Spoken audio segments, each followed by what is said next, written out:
The bride never came.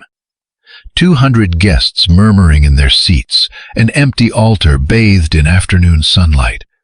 A man humbled in his wheelchair at the center of it all. And then he looked toward the edge of the garden, where a young woman in a server's uniform stood holding a tray of water glasses.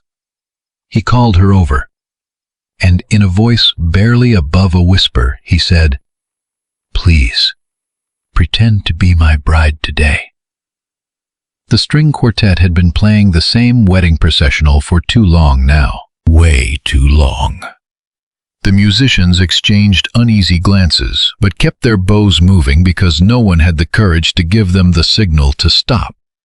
The melody looped over and over across the white chairs like a broken music box that nobody knew how to fix. Sebastian Vega was hearing all of it from the center of the altar at Magnolia Estate.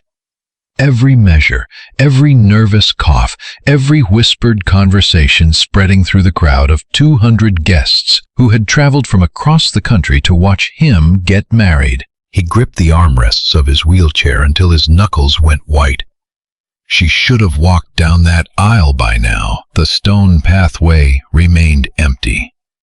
The freshly pressed white runner stretched across the manicured lawn without a single footprint. The floral arch, taller than a grown man and wrapped in white roses, stood waiting under the coastal California sun, while the blooms slowly began to wilt.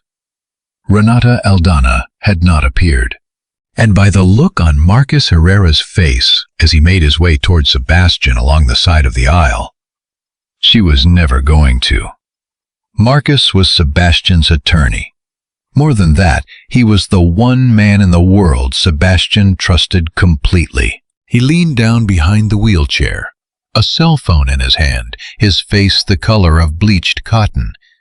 "Sebastian," he murmured, close enough that only Sebastian could hear. "I need you to listen to something.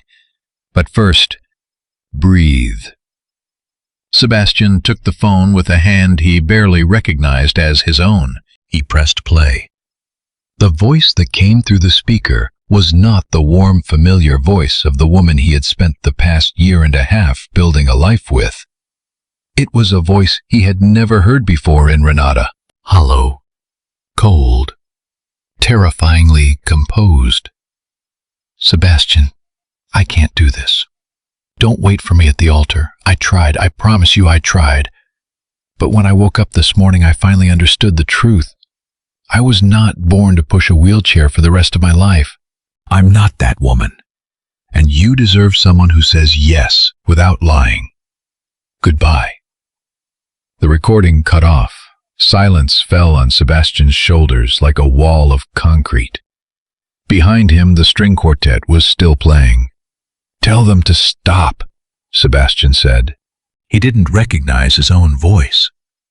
Marcus raised his hand. The violinist understood. The music died mid-phrase. And then, without the music to cover it, the murmuring of the guests rose until it became unbearable. "What happened? Did she leave him? Oh, that poor man. I told my husband before we came, that woman was never—" The words came at Sebastian from every direction, cutting across the garden like arrows. Poor man. That phrase, that particular arrangement of words, he had learned to hate it more than anything else in the English language. It was the phrase people had started using when they looked at him, ever since the afternoon years ago when a runaway truck on Pacific Coast Highway had put him in this chair forever. He who had built the Magnolia Hotel Group from a single bed and breakfast, inherited from his grandmother, multiplying it up and down the California coast until it became an empire. He who had signed million-dollar contracts without so much as a tremor in his hand. He who had learned to navigate the world from a wheelchair with his back straight and his pride intact, asking nothing of anyone. He was now that poor man. He closed his eyes, just for a second. When he opened them, he saw her. Camille Rosales was standing at the edge of the garden beside a table of appetizers, holding a tray of water glasses. She was very still, too still for someone who had just heard that voicemail ricochet through the crowd like a stone thrown in a cathedral. She had worked at Magnolia Estate for several years. Sebastian knew her by sight, a young woman, quiet, who moved through the hallways as if she was afraid of taking up too much space. But she was the only person on this entire property who had never once looked at him with pity. When Sebastian returned from his rehabilitation clinic after the accident, every member of the household staff had learned the same expression, eyes down, tight, apologetic smile, the look that well-meaning people reserve for the sick and the broken. Every single one of them. Except her. Camille looked him in the eye. She said, "Good morning, Mr. Vega," the same way you'd say it to any man, as if he was still just a man and not a case study. She placed his coffee cup in the exact same spot every morning, close enough that his hand could reach it without stretching. She swapped out the wilted flowers in his study before he ever had to ask. Small gestures. Gestures so small he hadn't even consciously noticed he had memorized them. There are people who spend a lifetime close to us without us ever truly seeing them, and then one day when everything else collapses, they're the only ones still standing. Camille was at the edge of the garden with her tray of glasses looking at him. Not with pity, with something older than pity, something that looked a great deal like understanding. "Marcus," Sebastian said without taking his eyes off her. "Come here." The attorney leaned in. "I need that woman. Right now. No scene. Go get Camille, the one who serves coffee in the mornings." Marcus didn't ask questions. 30 years of working for this family had taught him when to speak and when to simply move. He walked along the row of chairs, slipping past curious stares, and approached Camille. He spoke to her for a few seconds. Sebastian watched from the altar as her mouth opened slightly in surprise, watched her set the tray on the table with a carefulness that didn't match the moment, watched her wipe her hands on her apron with a barely visible tremor that only someone paying very close attention would notice. And then she walked toward him. The murmuring of the crowd dipped, then swelled, then dipped again. Some guests rose from their chairs to get a better look. Arthur Aldana, Renata's father, crossed his arms at the far edge of the garden with a jaw set like limestone. Dorothy Pierce, the estate's head housekeeper, stood frozen in line with the rest of the staff, a handkerchief halfway to her eye. Camille arrived in front of the wheelchair. She did not sit. She did not kneel. She simply stood, upright hands clasped in front of her, waiting. Sebastian raised his hand, and with a calm he absolutely did not feel on the inside, placed it over hers. Every person in the garden held their breath. "Camille," he said so quietly that only she could hear, "I'm going to ask you something impossible. I'm asking as a man, not as your employer. If you say no, you keep your job tomorrow. I'll give you a raise, and no one will ever know what I asked. I promise you that on my grandmother's memory. But if you say yes, you'll be saving my life." She didn't move, she just watched him. "Pretend to be my fiancé today, just today. Let all these people believe that the woman who left was a misunderstanding, a mistake, and that you are the one I was always supposed to marry. You don't have to sign anything. You don't have to commit to anything. Just hold my hand in front of them until the last guest leaves this garden. I am begging you, Camille." He watched her eyes fill. He could not tell if it was shock, grief, or fury, maybe all three. He waited. And then, from the far side of the garden, Arthur Aldana's voice sliced through the air like a cleaver. "This is a farce," the man shouted, advancing toward the altar with long, furious strides. "That woman is a household employee. I have seen her mopping the floors of this very room with my own eyes. Sebastian, for God's sake, Don't humiliate yourself any further than you already have been." Dorothy made a strangled sound. A guest in the front row, an older woman with a string of pearls, pressed her hand to her chest. A man from the hotel group's board of directors rose from his chair with a stricken expression. A photographer who had been putting away his camera pulled it back out. Every head in the garden swiveled at once. Camille did not pull her hand away. She straightened slowly, looking first at Sebastian, then at the man shouting her circumstances across the garden from the other side. And then, to the astonishment of everyone present, including Sebastian, who had been half expecting her to walk away with her tray tucked under her arm, she spoke. Her voice was calm. So calm that the entire garden heard her without her needing to raise it even slightly. "My name is Camille Rosales," she said, holding Arthur Aldana's gaze. "And if Mr. Vega chose me in this moment, then I am the one who needs to answer him." She paused. "Not you, sir." A murmur swept through the rows of white chairs like a gust off the Pacific. Arthur Aldana let out a short laugh, the kind that educated people use to wound without appearing rude. "A household employee," he repeated. "A housekeeper. Do you have any idea whose family you are standing in front of, young lady?" "I know exactly whose family this is," Camille replied. And something in the way she said it made Arthur Aldana go very quiet. Something in her eyes, something in the way those 4 words landed, made that powerful man with his country club posture and his marble lobby accent lose his color for just a moment. Sebastian stared at her. For a fraction of a second, he saw a woman he had never met before in that estate. Not the one who brought his coffee. Someone older, deeper, as if something in Camille's shoulders had been holding a very specific shape for a very long time, waiting for exactly this moment to stand straight. She looked down at him, squeezed his hand, and there in front of all 200 guests, in front of the photographers now firing off shot after shot, in front of Arthur Aldana, in front of Dorothy, who was already crying without any effort to hide it, in front of the string quartet frozen in place on the left side of the garden, in front of the California coastal sun beginning its slow westward lean, Camille Rosales said clear and strong, "Yes." The garden lost its breath.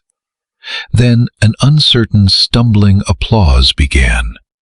Someone who didn't know if it was the right thing to do, another joined, another, until the sound became a clumsy, moved, confused river of hands mixed with nervous laughter and the expressions of guests who couldn't quite tell if they were witnessing the end of a scandal or the beginning of something far larger. Sebastian closed his eyes. For the first time in a very long time, he felt like he could breathe. He held Camille's hand the way a shipwreck survivor grips solid ground after hours in open water.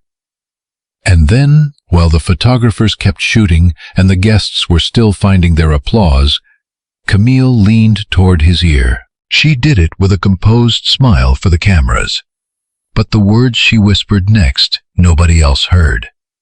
"I accept, Mr. Vega, but there is something you need to know about Renata Aldana. Something I discovered a while ago, cleaning a room in this house. Something that explains why she was never going to walk to this altar today. Not yours, not any man's. When you find out what it is, you are going to wish you had married her without ever knowing." Sebastian opened his eyes.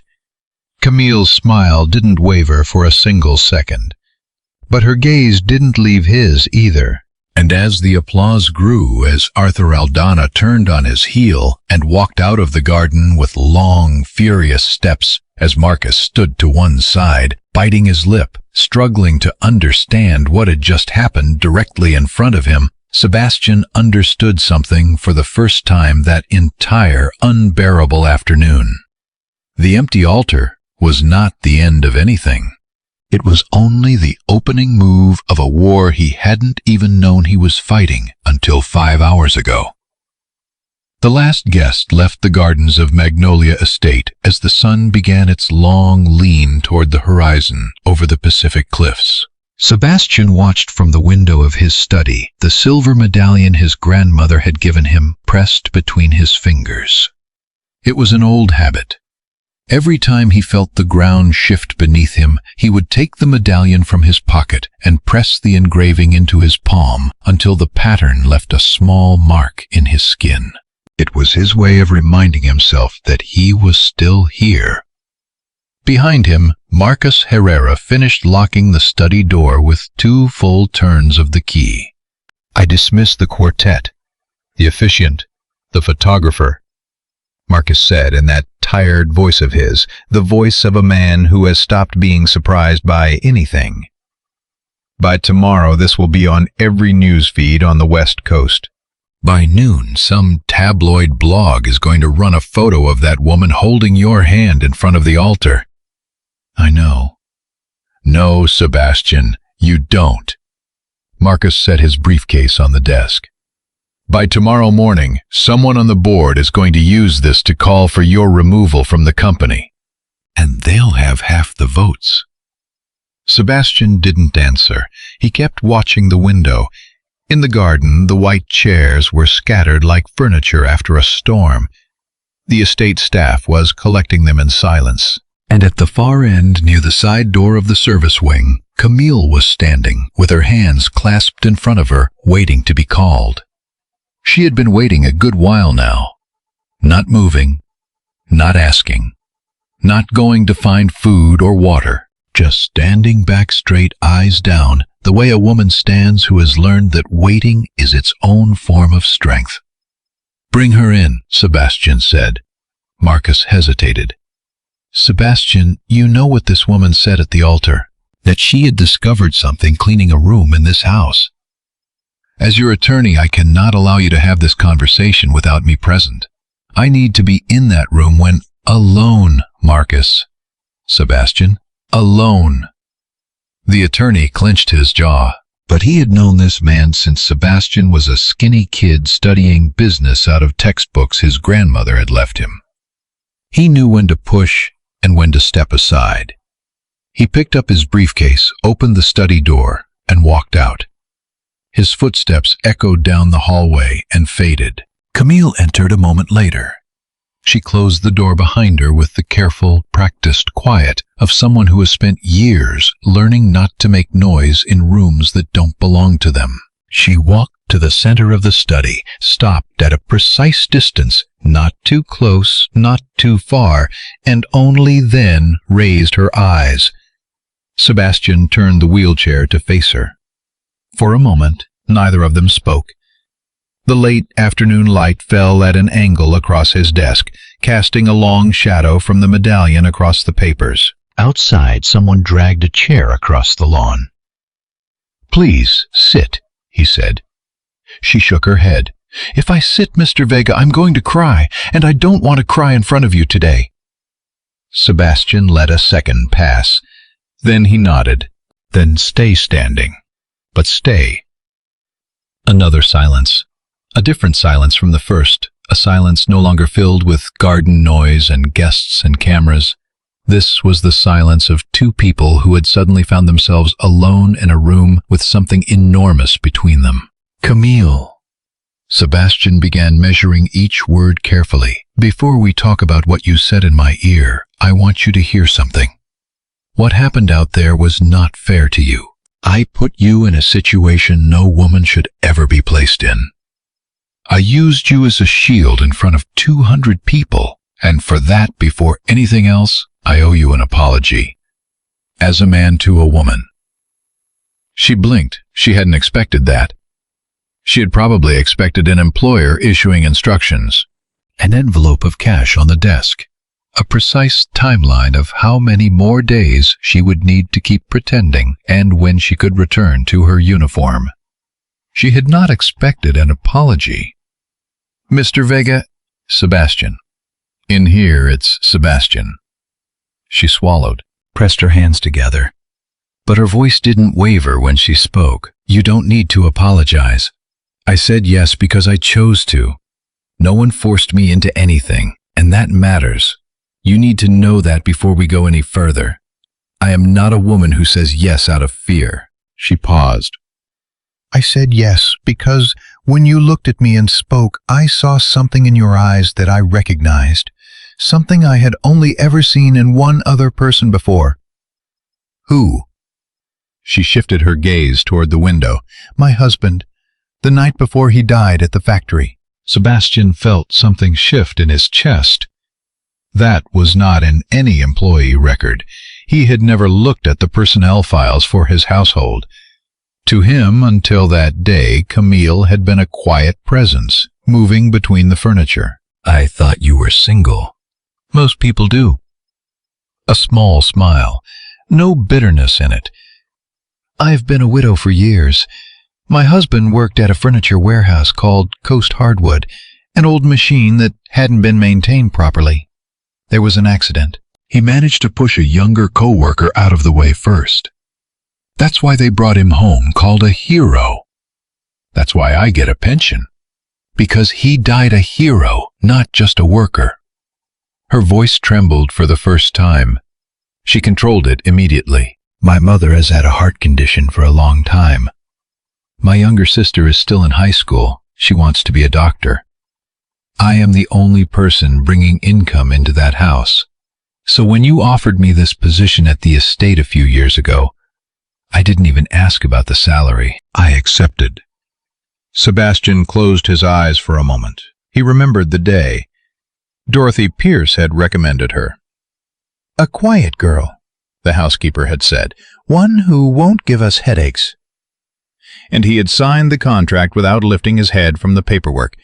"Camille, why didn't you ever say anything? I gave the staff 2 raises since you started, but you never asked for a cent more, never requested a single extra day off, nothing." "Because I wasn't there to ask, Mr. Sebastian." "I was there to hold my family together. And because this estate was the closest thing to peace I had found in a very long time." Sebastian looked at her, really looked, and he realized that this woman was not simply the one who brought his coffee in the mornings, not simply the one who changed the flowers in his study. She was a woman who had learned to carry the whole world on her shoulders without once asking for applause. "I want to propose an arrangement," he said. She met his gaze. "By tomorrow, my board of directors is going to try to use today's scandal to remove me from control of Magnolia Hotel Group. They've been waiting for an opening. The company has 15 properties along the California coast, 2 inland, and it's worth more than either of us could count to.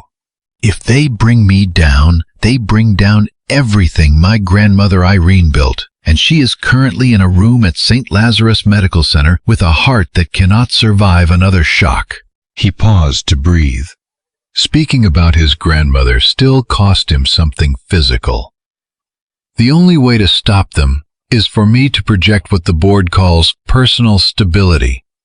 In plain terms, I need to appear in public with a woman on my arm. I need that woman to sit in the front row at the next Magnolia Gala, to attend the annual board dinner, to visit my grandmother in the hospital and meet her. I need the photos from today to tell a story not of a humiliated man, but of a man who changed course at the last moment and chose wisely." "Mr. Sebastian," she hesitated. "Sebastian, I don't know how to walk into a gala. I serve the water at those events. I don't sit at the table." "That's exactly why I chose you." He turned the medallion slowly between his fingers. "The people who serve the water at a gala see things the people sitting at the table never see. And I need a woman who sees things, not a woman who poses." Camille went very quiet. "Here is the arrangement," he continued. "A set period of time no longer than absolutely necessary to neutralize the board. You appear by my side at public events. During that time, you will live in the guest wing of the estate, not in the staff quarters. You will learn what you need to learn. Marcus will handle that. In exchange, I will pay off the mortgage on your mother's house entirely. I will cover your mother's cardiac treatment with the best medical team available, and I will fund your sister Lucy's medical education completely at whatever university she chooses, including every book, every fee, everything down to the last dollar. Camille raised a hand to her mouth. That's too much. It isn't. You saved me today in front of 200 people and in front of my own board of directors. I am putting a price on something that has no price. And I'm still paying you less than you're worth. Do you accept? A long silence followed. Camille looked down at the medallion in his hand.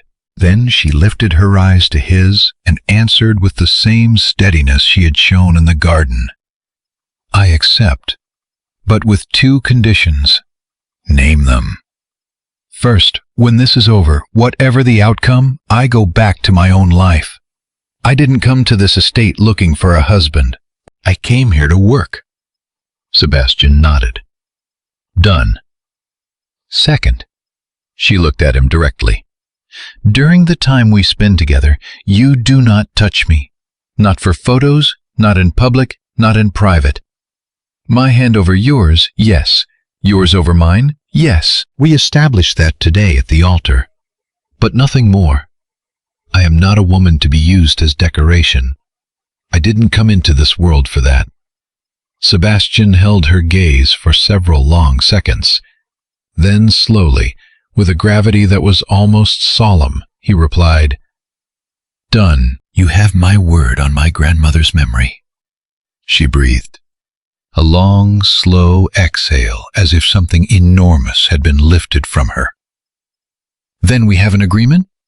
We have an agreement. And for an instant he smiled at her.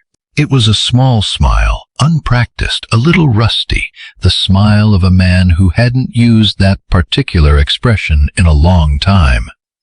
Something moved across Camille's face when she saw it. But then she straightened, walked to the desk, placed her palms flat on the dark wood, and looked at him with a different expression. Not the expression of their agreement, but the one she had been carrying since she whispered in his ear at the altar. Sebastian, before we go any further with this, there is something you have to hear. I will not live under this roof, even in pretense, without having told you. Say it. Several months ago, I was cleaning the guest room in the West Wing. Renata stayed there when she came for weekends. That afternoon, she had left early. I was vacuuming under the bed when I bumped a shoebox that had been pushed against the wall. The box opened. Papers fell out. I was going to put them away without reading them, but as I picked them up, one word caught my eye. She paused. A name. Your company's name, Sebastian. Magnolia Hotel Group. And next to it, a signature I recognized just from hearing it mentioned in this house. The signature of her father, Arthur Aldana. Sebastian felt the medallion go cold in his hand. What did those papers say, Camille? She held his gaze and answered in a voice so low he had to lean forward to hear her. I'm not an educated woman when it comes to corporate documents, Sebastian, but I read enough to understand one thing. In that box were papers signed by Arthur Aldana discussing a scheduled sale of your hotel chain, as if the deal were already done, and the sale date was set after your wedding to Renata. A silence like ice filled the study. I believe, Camille finished, her voice still low, that Renata did not leave you today because of your wheelchair. That message was a lie. She left because her family already had a date circled on a calendar for the day your company would stop being yours. And that day required you to already be married to her. Outside, the last estate worker finished collecting the last chair. Inside, Sebastian closed his fist around the medallion until the engraving pressed into his palm hard enough to leave a mark. Through the window, the garden's shadow had begun to stretch long across the study wall. And Sebastian understood for the second time that afternoon that the empty altar had not been the end of anything. It was only the first move in a war he was only beginning to understand. Several days had passed since the afternoon of the empty altar. Magnolia Estate looked the same from the outside. The gardeners trimmed the rose hedges, the main gate swung open and shut with its usual creak. The curtains in the main dining room shifted in the ocean breeze. But something inside had shifted the way a painting tilts on a wall without anyone noticing until the light changes and the shadow reveals the angle. Camille Rosales was in the guest wing beside the dresser when that shadow became visible. She had her mother's notebook in her hands.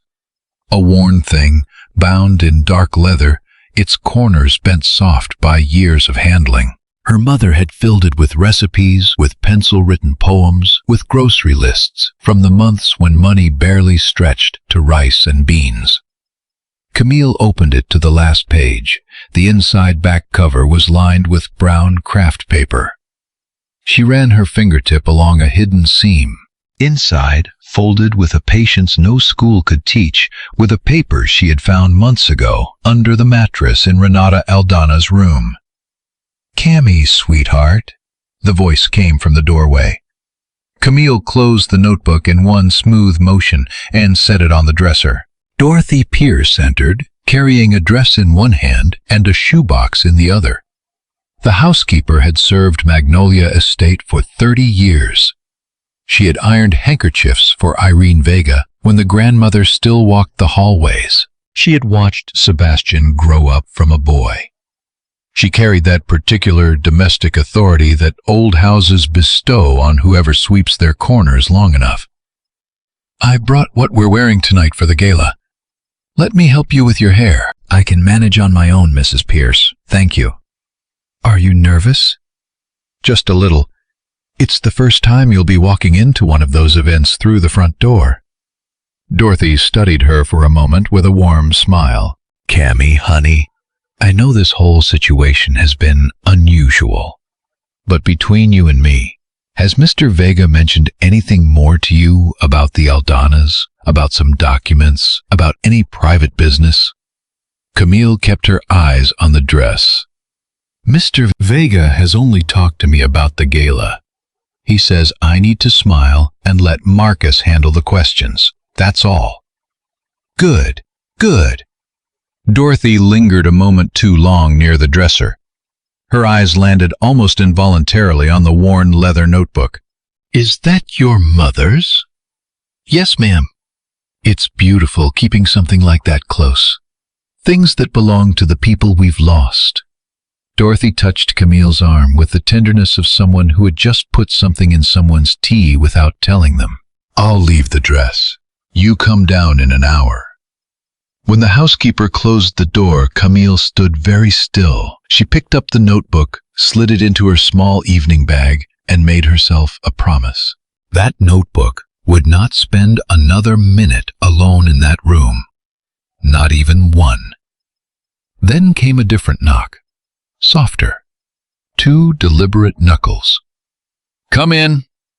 Sebastian Vega entered, closed the door himself without asking for help. He wore the silver medallion outside his pocket, pressed against his palm. "Camille," he said, in a voice that wasn't the employer's voice. "Before we go down tonight, I need you to tell me one more thing. When you found those papers months ago, why didn't you come directly to me?" She looked at him for a long moment. And then she told him. She told him how she had come down the West Wing stairs with the papers trembling under her apron, how she had found Dorothy in the laundry room, how she had told her word for word exactly what she had seen, how Dorothy had looked at her with that same warm smile she had just shown her moments ago and said, "Sweetheart, Renata is family here. Stay out of what doesn't concern you and forget about those papers. People who go poking through other people's rooms don't stay employed on this coast for long." Sebastian closed his eyes so slowly it was almost imperceptible. When he opened them, the medallion had left a red mark across his palm. "Dorothy has been with us for 30 years, he said, almost to himself. "My grandmother called her family. That's why I kept the papers, Sebastian. I had no way to prove anything, no one to go to. The only thing I could do was wait and pray for the day when someone would ask me." Sebastian drew a slow breath. Today, someone asked. Today, someone asked. They went downstairs together shortly after. Marcus was already at the wheel. The drive toward the hillside convention center wound up between leaning palm trees. No one spoke for a long stretch. At some point, Camille noticed the medallion slipping from Sebastian's jacket pocket. She reached over and, without asking permission, tucked it back in place. He looked at her. She held his gaze for a moment. It was not the gesture of lovers. It was the gesture of a sister, of a mother, of something older than romance. Marcus watched them in the rearview mirror and tightened his grip on the wheel. The pavilion came into view at the top of the hill, with its white columns lit from below. Camera crews had clustered at the main entrance. Marcus lowered the window when the attendant approached. "The accessibility ramp is on the side," the guard said without looking up. "Through the service entrance." Sebastian stayed quiet. Camille pressed her lips together. "A poorly built ramp is like a badly chosen word. It reveals the person who built it. And this ramp, at an event where a single ticket cost more than most families earned in a month, led directly to the service door. As if a man in a wheelchair and a busboy with a tray were interchangeable. Dorothy had told Camille she should enter through the main door alone, pause briefly for the cameras, then go in. Camille didn't do it. She walked alongside Sebastian's chair to the service entrance. Through the catering kitchen of the pavilion, past servers who looked at her without speaking, past line cooks who dropped their eyes. They came out into the main ballroom from the side together. Inside, the lights were warm. Crystal glasses chimed against each other softly.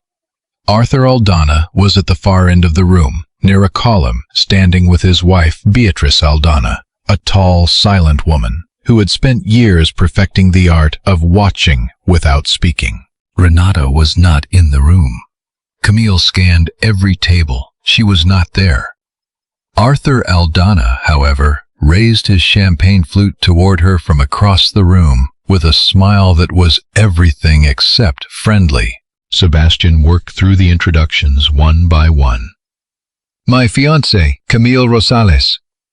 Some offered cold, polished handshakes, others with genuine curiosity. Camille answered in plain, simple language. She did not attempt to imitate the particular accent of that room. She did not apologize for her own. She spoke the way she always spoke. And then, near a side table, an older woman with a string of pearls caught her arm.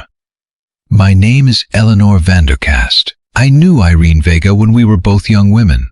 Her voice trembled slightly. "She would have wanted to know you, my dear. And I don't say that to just anyone." Camille lowered her eyes and took the older woman's hand. She held it to her lips. It was an old gesture, almost forgotten, but entirely genuine. Eleanor Vandercast had to reach into her evening bag for a handkerchief. Several of the women at the nearby table watched the scene in complete silence. Something shifted in that ballroom that evening. Something that no photograph would manage to capture, but that every woman of a certain age in that room felt. Camille was not an intruder. She was something else. Something that reminded them of their own mothers, their own grandmothers. Something real in a room full of polished surfaces. Arthur Aldana noticed it, and that was precisely why, before dessert arrived, he approached Camille and asked for a word on the balcony. They stepped outside. The ocean breeze moved the potted plants along the marble railing.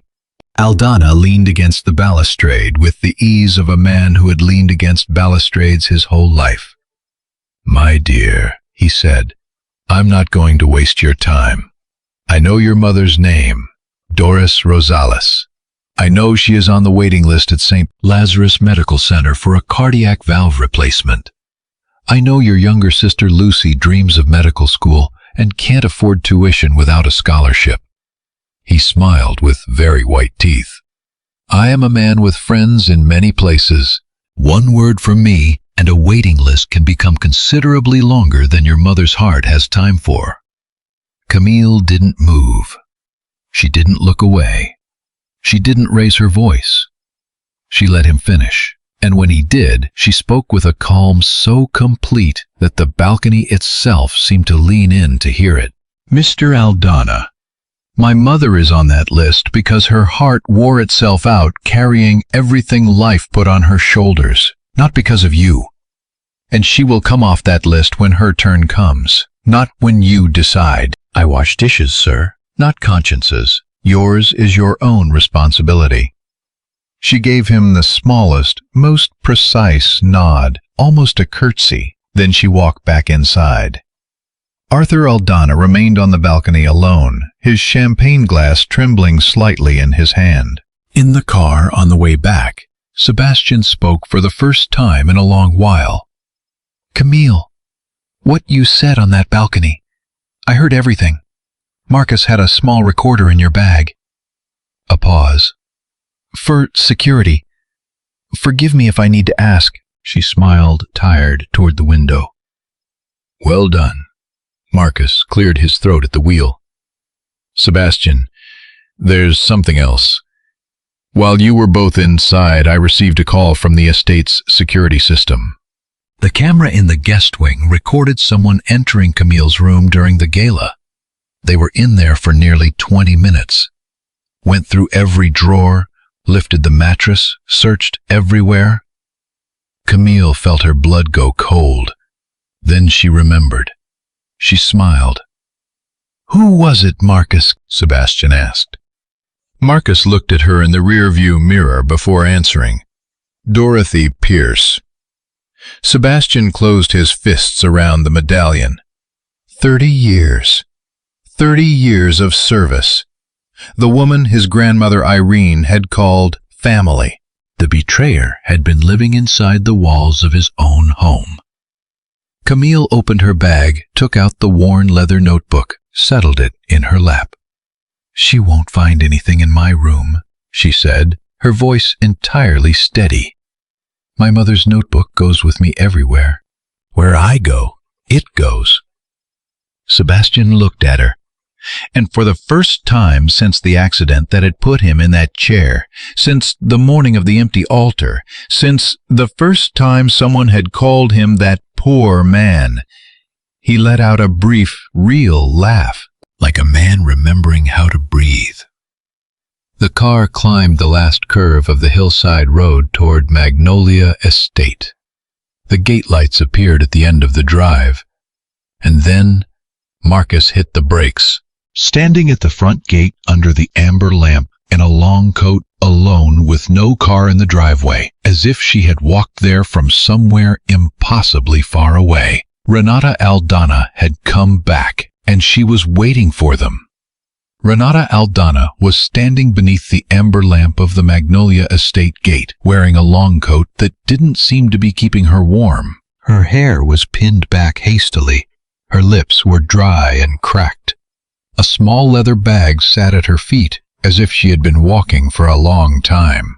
And above all, she wore an expression that Sebastian Vega had never once seen on her face in all the time he had believed he knew her. She looked afraid. Marcus turned off the engine. Nobody in the car spoke for several seconds. Sebastian's silver medallion stayed pressed in his palm. Camille sat in the back seat holding her mother's notebook against her chest like armor.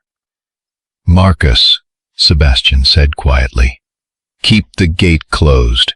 Don't let her onto the property. I'll speak to her from here. Sebastian, from here, Marcus. The attorney obeyed. They stepped out.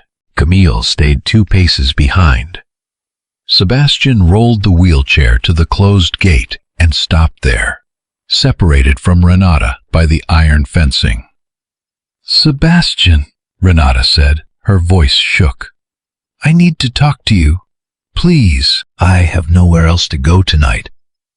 You sent me a recording saying you couldn't push a wheelchair, he replied without raising his tone. This is my wheelchair. I came in it. Now speak. Renata closed her eyes for a moment. When she opened them, they were full of tears. It was in that exact moment that Sebastian understood something the medallion had been trying to tell him for days. He had lived with this woman, had planned to marry her, and he had never learned the difference between her genuine tears and her performed ones. But Camille, who had barely passed her in the hallways twice, knew. Without moving, without saying a word, Camille said almost without parting her lips, "Those are the kind of tears that serve a purpose." Marcus heard it too. He shifted back half a step so that the small recorder in his inside jacket pocket pointed directly toward Renata's voice. "Sebastian, my father made me leave that morning," Renata said from the other side of the gate. "It wasn't my choice. I love you. I was going to marry you, but he threatened to cut me off entirely if I walked into that garden. I ran because I was scared. But now I came to tell you everything. I came to help you. I know what my father planned against you. I know the names of the board members who signed with him. I know the accounts where the sale money was going to go. I'll tell you everything, but you have to let me in tonight. You have to protect me. If my father finds out I'm here, this ends badly for me." A silence followed. Sebastian looked at the gate, then at Marcus, then at Camille.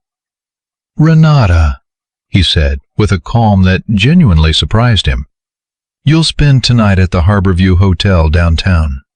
Marcus will put it on his card. Tomorrow at noon, you and I meet at my attorney's office. If what you're saying is true and you come with proof, I will review it carefully. If not, you will not see me again. This is the only offer I am making. Sebastian, please. The Harborview is 15 minutes away. Marcus is calling you a car right now." Marcus was already on the phone. Renata pressed her fists against the iron gate. For one moment, Camille thought she was going to scream. She didn't. She bit her lip, picked up her small bag from the ground, and walked to the edge of the driveway to wait for the car. Back straight, shoulders squared. When the car took her away, Sebastian opened his palm. The medallion had left 2 red marks on his skin, side by side, like 2 small blows against the heart. "Marcus," he said without looking away from the place where Renata had been standing. "Tonight, no one from the regular staff sleeps on the property.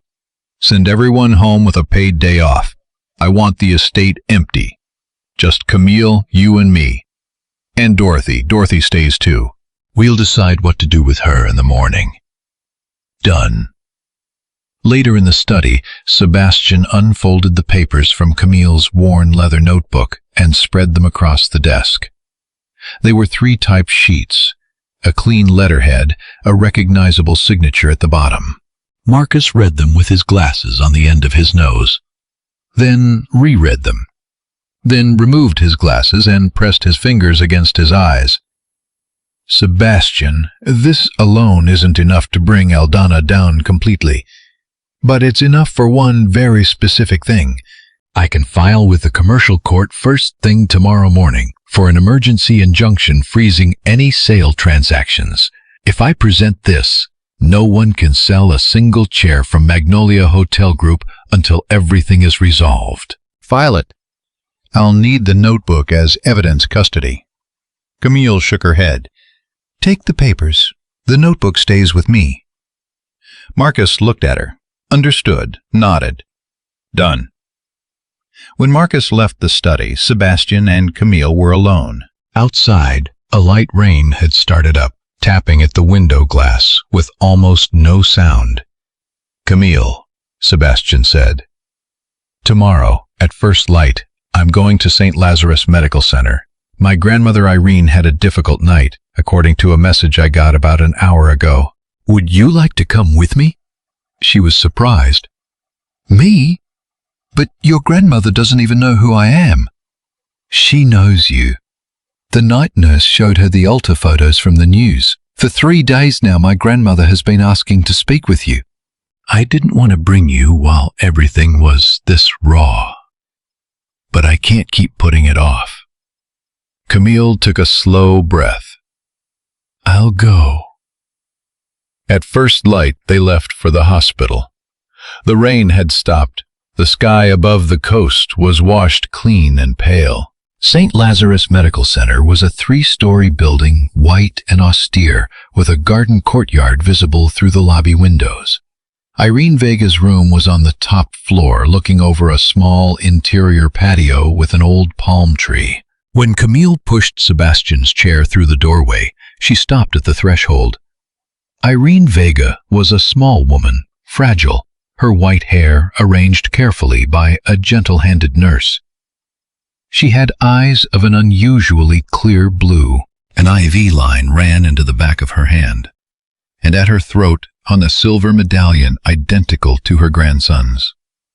"Come closer, my girl," the grandmother said. Her voice was barely a thread, but it held. Camille approached and took the woman's free hand. Irene held her fingers with a strength that was startling for someone in her condition. "I knew your mother," said the grandmother suddenly. Camille's chest turned over. "My mother? You knew Doris Rosales?" "Yes. When I was young and still walked without trouble, I ran a community sewing program for working women down at the harbor. Your mother was there for a time. She had the finest hands I ever saw in that room. She could stitch tiny flowers with a precision I never witnessed in another woman. And then one day she had to leave the classes because her husband had fallen ill. I never had the chance to repay everything she gave of her time. I've carried that."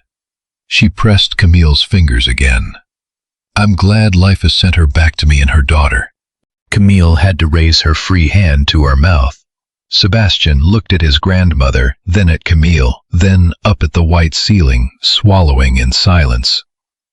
There are coincidences that are not coincidences. There are lives that, without anyone knowing, have spent decades weaving their way toward a single meeting. "My girl," said Irene, looking at her with those clear blue eyes, "my grandson chose you in front of 200 people at an altar. I wasn't there, but I have lived long enough to know one thing. When a man at the very worst moment of his life looks at a woman and chooses her without knowing almost anything about her, it isn't because he's lost his mind. It's because that woman, without having spoken a word, had already made herself at home inside him." Camille nodded without being able to speak. "Take care of him," the grandmother asked, "and take care of yourself. My grandson has no one else, and neither do you." Irene reached under her pillow and produced a cream-colored envelope. She handed it to Sebastian. "This is for you, my boy. If things get worse, you open it. If they don't, you keep it and give it to your children one day. I don't know how much time I have, but I want it in your hands before anything else happens." Sebastian took the envelope, leaned forward, and kissed her forehead. Camille slipped quietly into the hallway to let them have a moment alone. In the corridor of the top floor, beside the window that looked down into the courtyard, there was a plastic waiting chair. Camille sat, pressed her mother's notebook against her lap, and thought about Doris Rosales in their small house near the harbor. Thought about those careful hands that the grandmother had just described. Thought about her sister Lucy sleeping in a narrow bed with a biology textbook open across her face. Thought about her husband, the young man who had walked out the door of their apartment one morning and never come back. And without meaning to, she let a tear fall. Quietly. Just one. A hand touched her shoulder. It was Marcus. He had arrived at the hospital. His face looked unsettled in a way she had not seen before. "Camille, Sebastian is still inside. I need you both together. I have to tell you something." They went back into the room.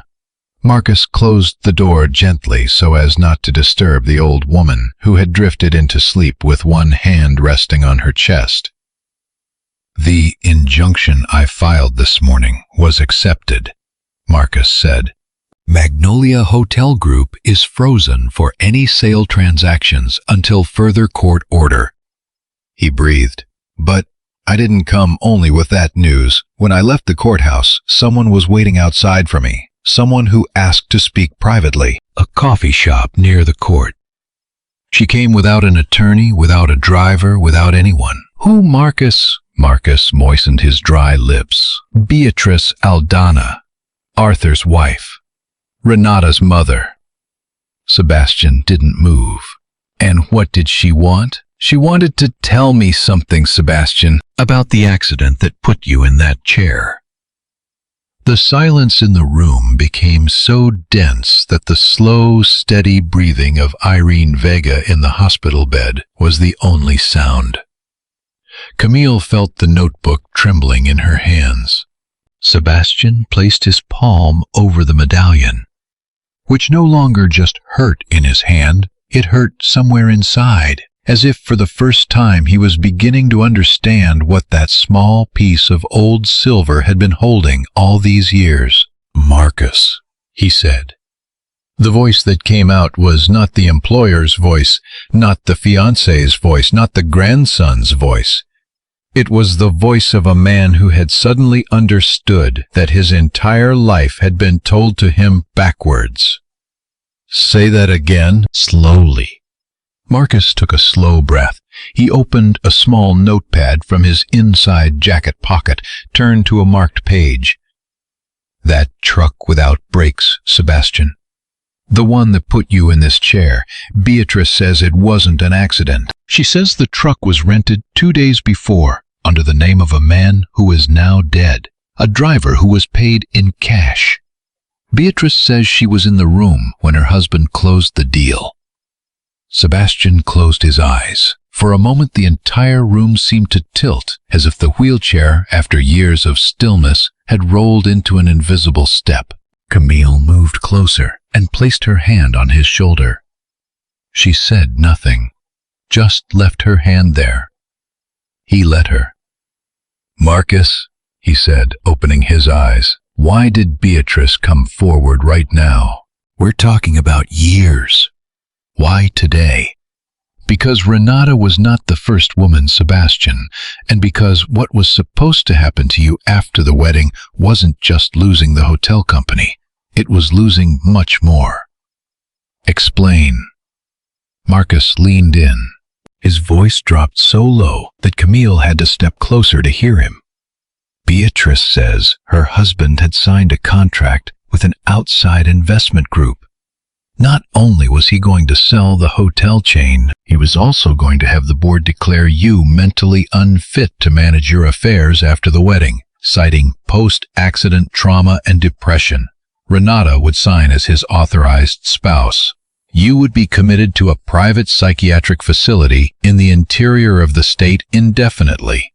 Everything the hotel chain, the estate, all of it would pass to the joint management of Renata and her father for years. Camille raised her free hand to her lips. Sebastian started. He had to stop. It cost him something to give the words air. I was going to spend the rest of my life in a psychiatric clinic. Yes, Marcus said. Beatrice says that was the full plan. And she says more. She says she agreed for years, that she looked the other way in her own home. But when Renata showed up at the estate last night with the story that her father had forced her to run, Beatrice realized something. Her daughter was no longer being used by Aldana. Her daughter had become Aldana. And for that reason, for the first time in 40 years of marriage, Beatrice took a public car without telling anyone and came to find me. Sebastian stayed quiet for a long time. Then, slowly, carefully, he reached into his jacket pocket and took out the cream envelope his grandmother had given him minutes before. He held it between his fingers. My grandmother told me to open this if things got more complicated, he murmured. I think the moment is now, Marcus.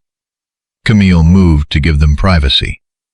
Sebastian raised his free hand, gestured gently for her to stay. He opened the envelope.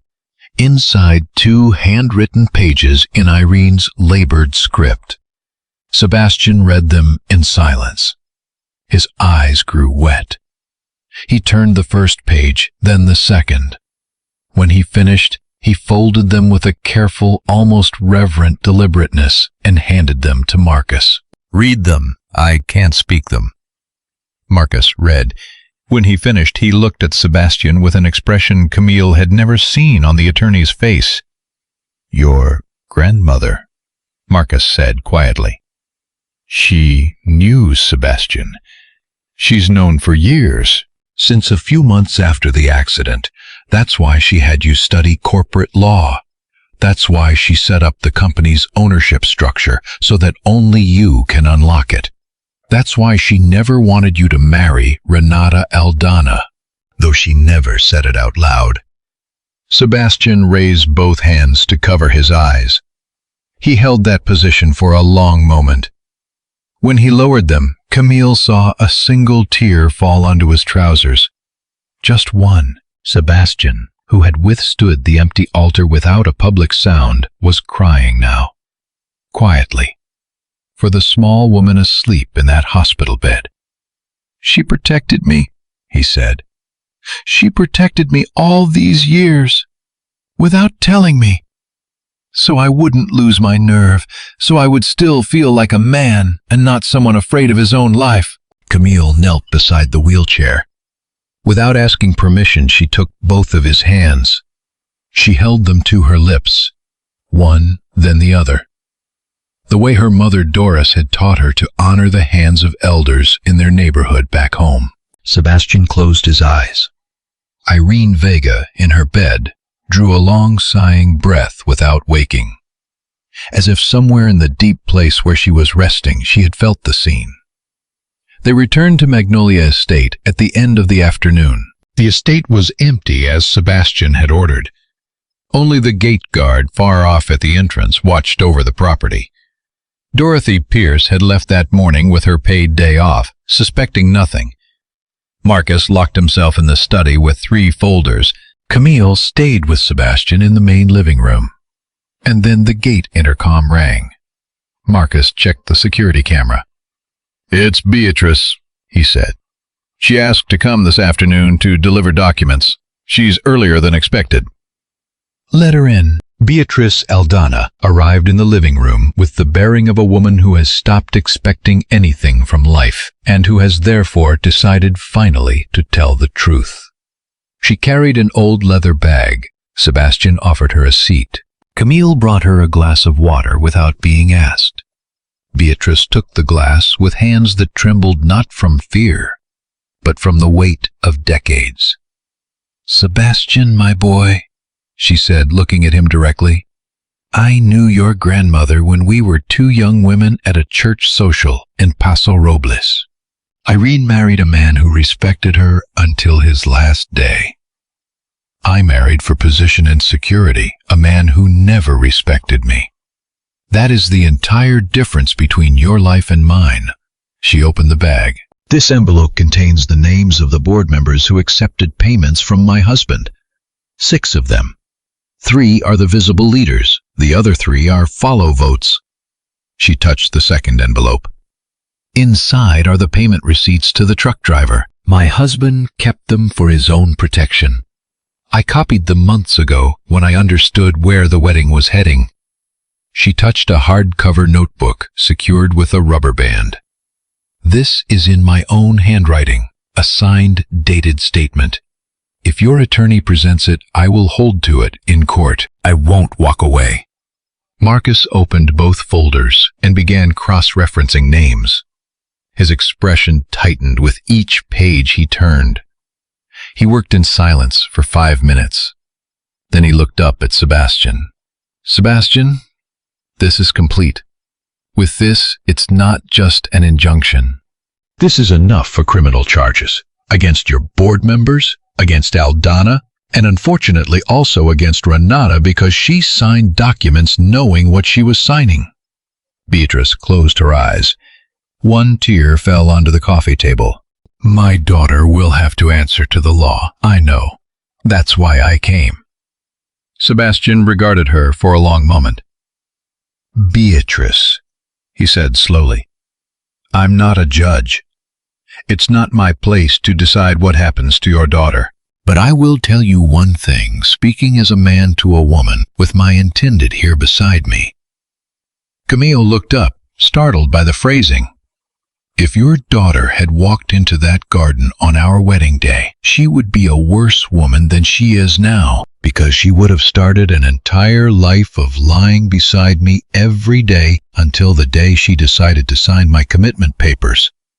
The person who saved your daughter that morning was the very one she despised, the woman who served the water." Camille looked down. Beatrice did not look away. "I know," she said quietly. "I know it. When I saw the news photos from the altar, when I saw Camille take his hand, without knowing who he really was, without knowing what she was walking into, I knew my daughter had just lost something she would never have the chance to get back. The chance to be a good woman." A silence followed. Then Beatrice did something unexpected. She rose from her chair, walked to where Camille was sitting, and took both of her hands. The same gesture Camille had made for Sebastian in the hospital. The same gesture that seemed to travel through the women of this story like something ancient and unbroken. "You will never have a mother-in-law," Beatrice said, her voice breaking. "Not really. But let me be, for just this minute, the older woman who tells you thank you. Thank you, Camille, for holding this man up when mine were trying to drag him under. Thank you for being what my daughter refused to be. May life return it to you in full. And I, from whatever shadow I have left, will ask for that every day." Camille bit her lips to hold back what was rising. She pressed Beatrice's hands. She said nothing. There were no words for it. When Beatrice left Marcus, locked the gate with a double turn, he came back to the living room. Sebastian still had his eyes on the documents on the coffee table. "Marcus," he said without looking up, "tomorrow at noon, Renata comes to your office, per our agreement last night. I want to be there. I want to look at her face one last time. I want her to know her mother came before she did. Sebastian, it's not necessary for you to be present. I can handle I'll be there. And Camille comes with me." Camille looked up surprised. "Me, Sebastian? That meeting is between you two. That meeting is between the woman who almost had me committed to a psychiatric facility for the rest of my life and the man she believed she could send to the bottom of the ocean. You come because you saw it before anyone else. You come because your word in this story already carries more weight than anyone else's in that room." Camille steadied herself. "I'll be there." That night, Marcus worked until past midnight in the study. Sebastian slept little. Camille in the guest wing held her mother's leather notebook against her chest and could not find sleep either. In her mind, she kept turning over what Beatrice had said to her quietly at the door, voice so low only Camille had caught it. "Camille, sweetheart, be careful. When a man like my husband sees himself losing, he becomes more dangerous, not less." The next morning, Marcus received a call at first light that nearly made him drop his coffee cup. It was the director of St. Lazarus Medical Center. "Mr. Herrera, I need Mr. Vega here immediately. We had an incident early this morning in Mrs. Irene Vega's room." Marcus felt something cold move through him. Is she all right?" "She's unharmed, but someone attempted to enter her room during the night, impersonating medical personnel. The night nurse caught it in time. We called the police. The individual escaped, but he left something behind, Mr. Herrera, on Mrs. Vega's nightstand." "What did he leave?" The hospital director paused before answering. "A wedding invitation, Mr. Herrera. The original invitation from the ceremony that didn't take place. And written across the top of it in red marker, a single word." "What word?" "Next."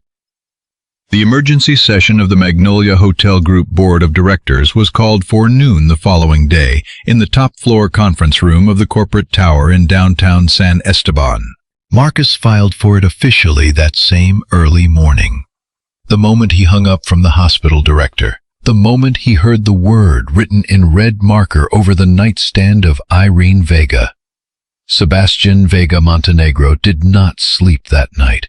Camille Rosales did not sleep that night. At first light, before they left for the tower, she came into the study with 2 cups of coffee and a photograph in her hand. "Sebastian, before we go, there is something I need you to see." She set the photograph on the desk. It was black and white, old, one corner, soft from years of being handled. A young man in a factory worker's uniform stood beside a small union banner. Behind the young man, unmistakable, even a quarter-century younger, Arthur Aldana. "I found this with the papers under Renata's mattress. It was tucked inside a yellow envelope. At the time, I didn't understand what I was looking at. Last night, while I couldn't sleep, I remembered the name of the union on that banner. It's a textile workers' union. My father-in-law talked about it his whole life. Every man who worked the harbor mills around here knew the story that was never told in polite company." Sebastian looked at her without blinking. "Your husband, James?" Camille said the name as if lifting a stone from the bottom of a pocket that had held it too long. "James worked furniture his whole life, yes. But his father was a mill worker. And every mill worker on this coastline knows a story that never got told openly. Years ago, a union organizer was beaten outside an assembly meeting. He never walked right again. The police called it a street robbery. The workers knew it wasn't. They knew who had ordered the men. But no one had anything to prove it." Sebastian picked up the photograph with his free hand. "The young worker in that photo is the same man, the union organizer who never walked right again. And behind him, the person the workers named in private, is Arthur Aldana." Renata may have kept this photograph without fully understanding what it meant. She may have found it in her father's things and kept it as some kind of trophy. But on this coast, that photograph is worth more than any corporate document. Shown in the right place, it leaves Aldana without a single ally. Sebastian tucked the photograph into the folder with the other documents. Then he leaned toward Camille. He looked at her with the deep stillness of a man who has just understood that the woman in front of him has spent years carrying keys to doors he didn't even know existed. "Camille, when this is over, whatever the outcome, I need to say something important to you. But not today. Today we go to the tower. After that, we talk." After that, we talk. The conference room of Magnolia Hotel Group held a long table of dark wood that had been receiving important decisions for 30 years. The board members arrived one by one, carrying the practiced urgency of people pretending to know nothing. Arthur Aldana arrived last, with Renata at his side. Neither of them brought a lawyer. It was a calculated choice. Aldana still believed as of noon that day that he controlled the board. Sebastian entered, rolling his chair along the side ramp with Marcus at his left and Camille at his right. Camille did not sit at the back of the room. She sat in the seat beside Sebastian's position at the table, the seat reserved for official companions. Arthur Aldana looked at her and smiled with that small, polished smile. "My dear," he said before the meeting opened, "I see you're not serving the water today. Moving on up, moving on up." 2 board members produced a short, careful laugh. Camille didn't react. Marcus opened his briefcase. He set out both folders. He set out the handwritten notebook. He set out the photograph, one after another on the long table. Eleanor Vandercast the elder, honorary board member who had served since Irene Vega's time, leaned forward from the far end of the table. She had accepted Marcus's early morning call and agreed to attend. She was a woman of few words, and those words were respected by every person in that room. Sebastian spoke without raising his voice. Not once in the following 20 minutes. Today, this board has 3 agenda items. First, the reading of the emergency injunction issued yesterday by the commercial court, freezing all sale transactions of the hotel group. Second, the reading of the names of the 6 members of this board who accepted cash payments from Arthur Aldana in preparation for my removal as mentally unfit for leadership, with the goal of an indefinite psychiatric commitment following my marriage. And third, the reading of the signed declaration provided by Beatrice Aldana, wife of the defendant, who delivered full documentation yesterday and has committed to testifying under oath. The room lost its air. Arthur Aldana rose to his feet so slowly, his legs seemed to weigh 1,000 pounds. "This is an outrage," he said. "This is defamation, and I will—" "Mr. Aldana," Marcus said in the flat voice of an attorney who has already won and is merely being polite. "Please sit down. Before we continue, we'll look at an additional exhibit." He placed the photograph at the center of the table. Eleanor Vanderkast adjusted her glasses. She leaned forward and studied the photo for a long moment. When she raised her eyes, they were wet. "I know this face," she said, looking directly at Aldana. "My brother was a mill worker in this harbor, Mr. Aldana.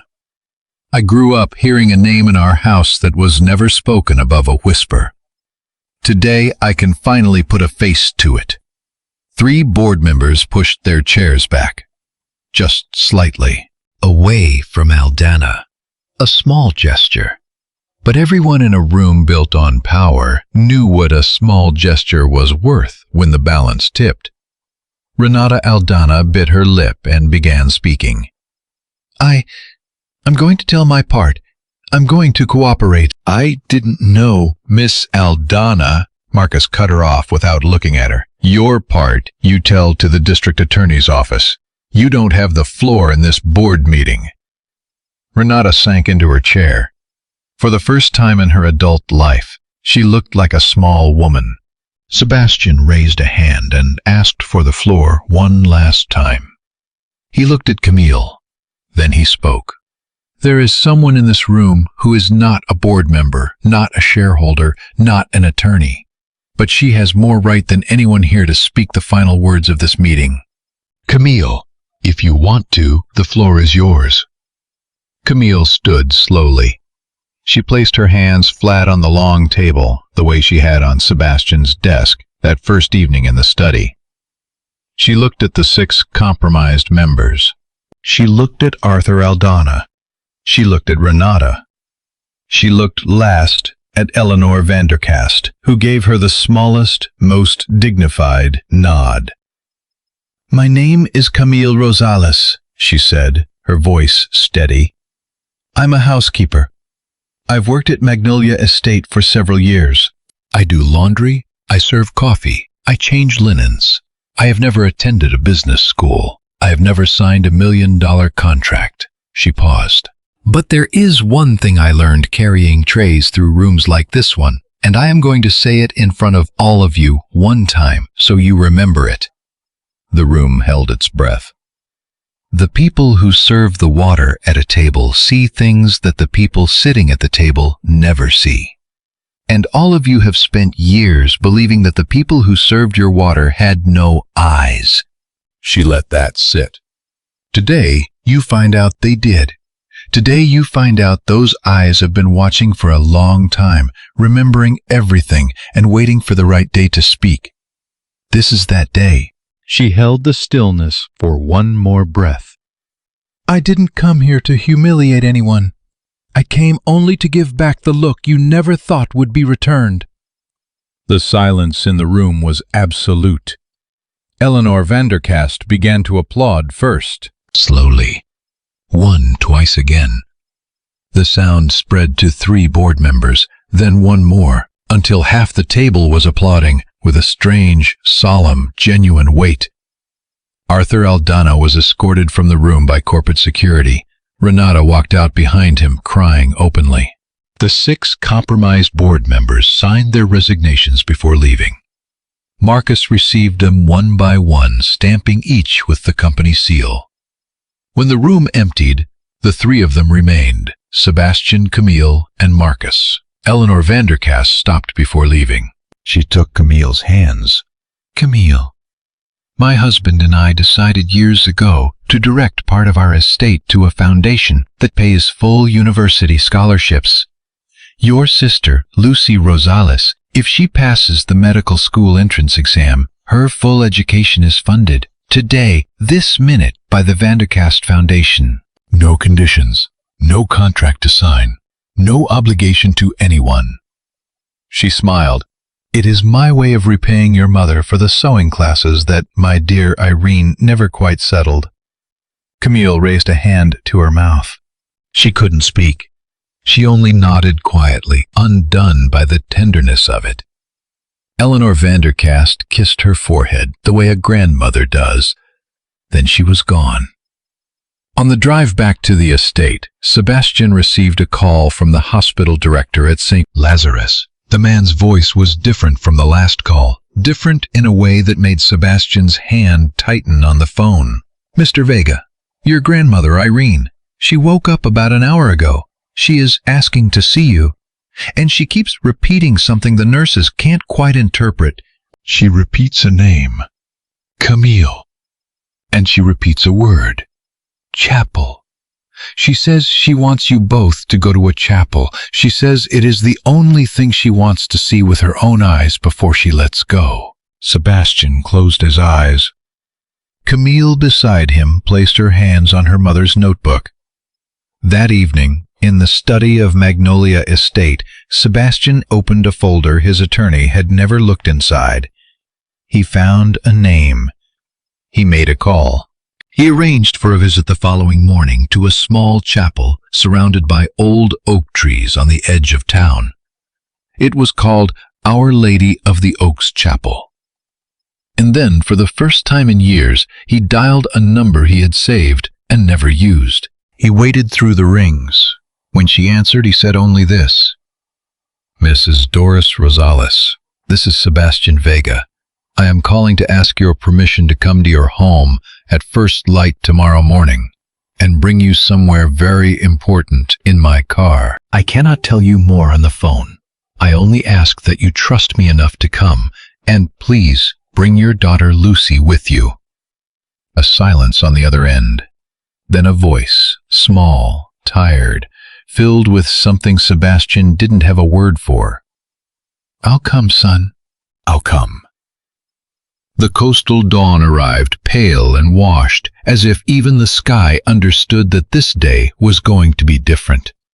Sebastian Vega left Magnolia Estate with Marcus at the wheel. The silver medallion rode in his breast pocket over his heart. They stopped for Doris Rosales at her small house in the harbor neighborhood.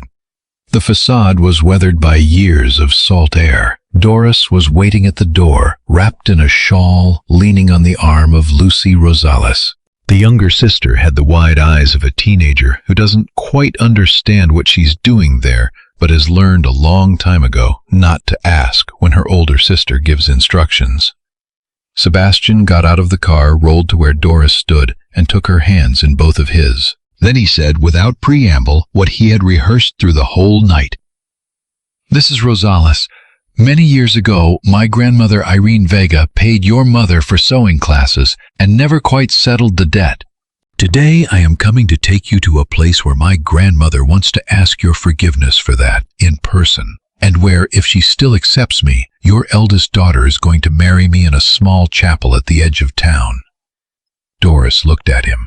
In those tired eyes, Sebastian saw a bedrock of light that the exhausted body hadn't managed to extinguish. "Son," she said slowly, "if Camille accepted you in front of 200 people without knowing who you really were, she'll accept you today with all the lights on. Let's go." At the estate, meanwhile, Dorothy Pierce was met in the study.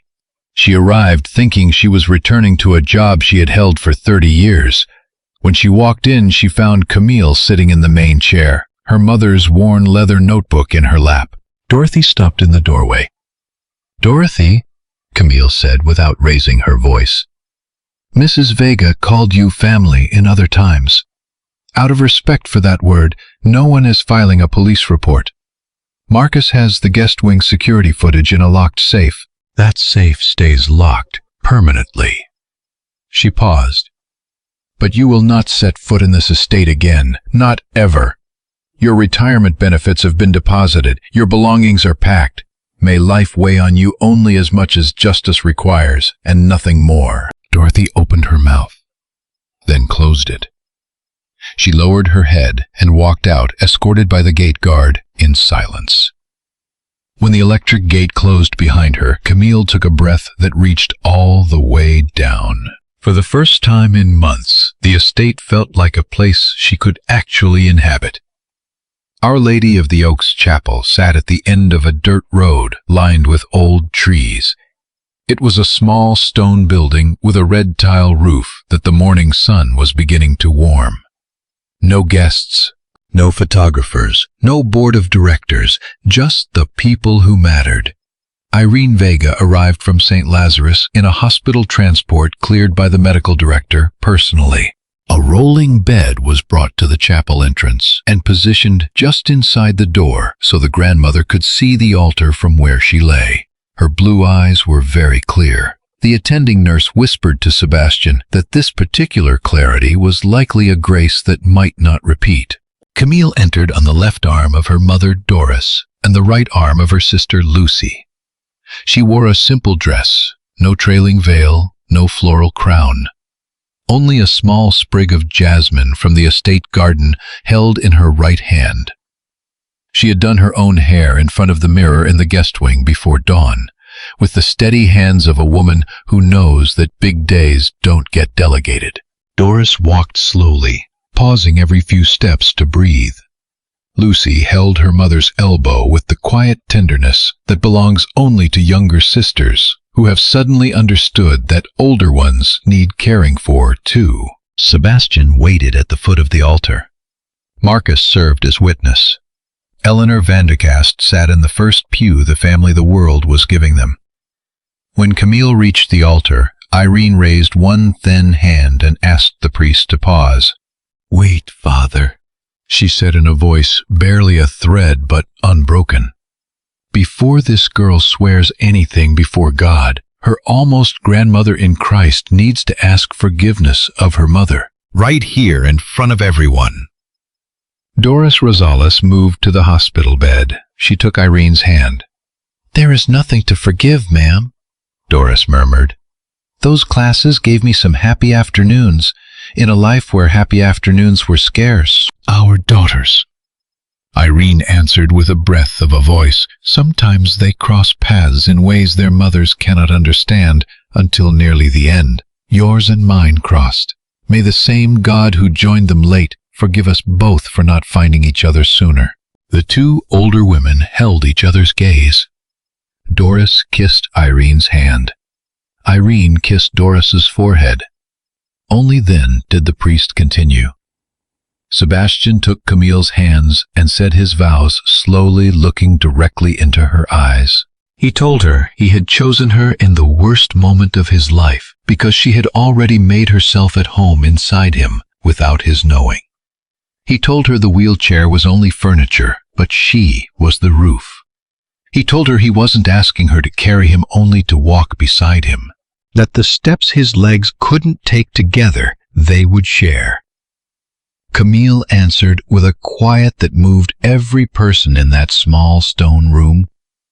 She told him she had learned in the hallways of that estate that being truly seen by one person is worth more than being admired by everyone else, that she brought no fortune, no family name, no inheritance, only a worn leather notebook filled with her mother's poems and pencil-written recipes. And that notebook from that morning would belong to both of them. When they kissed, there was no applause, only the small sound of wind moving through the oak branches, and a breath that Doris held and then released. Irene Vega closed her eyes slowly. The nurse stepped forward in alarm. The grandmother opened them again. "Easy, sweetheart. she told the nurse. "I'm not going yet, but I needed to see it, and I did. Now I can rest well." Irene Vega lived several more weeks in her room at St. Lazarus Medical Center, receiving Camille each afternoon as she read from the worn leather notebook. Passages from her mother's pencil poems, old recipes, lists from the lean months. Doris Rosales received her cardiac procedure at a private clinic covered entirely by the Vanderkast Foundation and recovered well enough to return to sitting in the sun outside her small harbor house, stitching the tiny flowers she had always made, waiting with the patience of old-fashioned mothers for a grandchild who would come in her own time. Lucy Rosales passed the medical school entrance exam with the highest score in her cohort. Arthur Aldana was charged and prosecuted. Beatrice Aldana held to her declaration all the way through trial. Renata Aldana cooperated with the prosecutor's office and received a reduced sentence. She moved inland to a city where no one recognized her name. Beatrice sent Camille one letter, just one. In it, she thanked her for being what her daughter had refused to become and asked her to burn the letter after reading. Camille read it and burned it. Magnolia Hotel Group reorganized under new board leadership. Eleanor Vanderkast accepted the honorary chair that Irene had held. Sebastian returned to signing contracts without a tremor in his hand, but now he signed them with Camille at his side, in an office designed so that his wheelchair and the woman walking beside him both arrived at the same height at the desk. Time passed. One ordinary morning in the garden of Magnolia Estate, Sebastian was working with his physical therapist on parallel bars. He managed to hold himself standing just for a few seconds, just his body and the bars and the effort. Camille watched from the garden doorway, one hand resting lightly on her abdomen, which had begun to curve in the softest, earliest way. She said nothing. She only smiled. Sebastian understood. The silver medallion of Irene Vega ended up around Camille's neck on the day the grandmother closed her eyes for the last time. One of her handwritten letters in its final line read, "May this old silver go on keeping company with the woman my grandson had the courage to choose when he had never been more alone." The worn leather notebook passed in time to Lucy's hands. When Lucy completed her residency and opened her own practice, she kept it on the corner of her desk. A patient once pointed to it and asked what that old book was. Lucy looked toward the window before answering. "It's the notebook of the women in my family. Written inside, without any of them meaning to write it, is everything that I am." And on a warm afternoon, at the end of a dirt road lined with old oak trees, Sebastian Vega took 2 steps on his own feet, steadied by Camille's hand, and pushed a small stroller where a baby girl slept. She had the clear blue eyes of a great-grandmother she would never meet, the careful hands of a grandmother who had embroidered tiny flowers in a harbor sewing room, and the name, simple and unhesitating, of the woman who had once served water in a garden and returned to those who tried to diminish her a look that the whole world would never quite forget. The baby's name was Irene, and the wind off the ocean that afternoon seemed to have been waiting for that name for a very long time.